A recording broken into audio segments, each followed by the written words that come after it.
Hi everybody, Dr. Bryton here for Two Tip Tuesday, and today we're going to be talking about Alzheimer's and gum disease.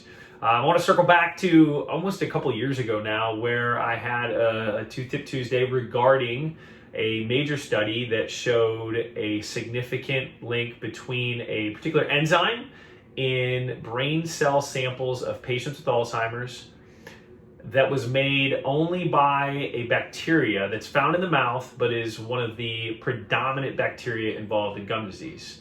And if you remember that study, it talked about how of the brain samples that they studied, 96% of them had this enzyme that again came from bacteria that's only found in the mouth. And I explained how groundbreaking that was.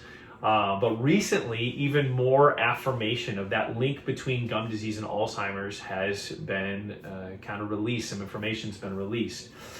Specifically in July, Dentistry Today released an article about research that was done by the National Institute of Aging, in which they were studying particular types of oral infections and looking at the records of 6,000 participants. And basically their goal was to look at it and say, all right, of the bacteria that these patients have, is there any association with Alzheimer's?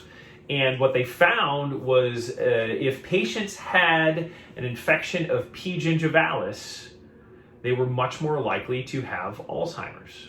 Now, you probably have a little bell that goes off when you hear P. gingivalis because you've heard me say it. P. gingivalis is one of the predominant bacteria involved in the development of gum disease. And so from this study, they are surmising and affirming what they already know in that gum disease is linked with Alzheimer's. Now, to further that, here this month in April, Dentistry Today released another article about some research that was done by NYU, their College of Dentistry, as well as Weill Cornell Medicine, in which they tried to study the imbalance of harmful bacteria in the mouth versus helpful bacteria to see if there also was any kind of association with Alzheimer's.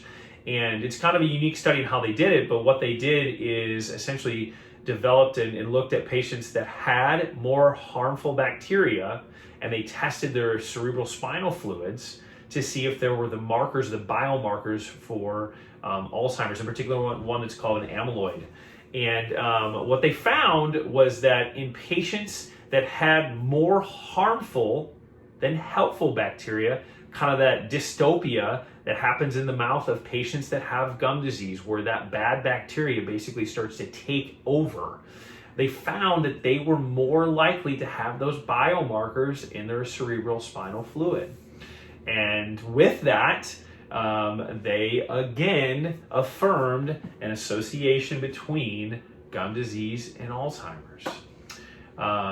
And so the evidence just keeps coming. We've talked about diabetes, we've talked about cardiovascular disease, we've even mentioned this Alzheimer's about 2 years ago, but it's only getting more and more established as to what is happening there with that association. And my hope is that they'll find a direct connection so they can actually look at a patient and say, hey, listen, you have this, you're going to more than likely have this by this much risk.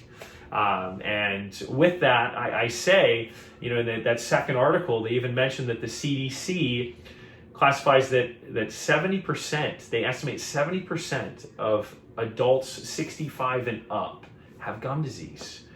And so this is impactful.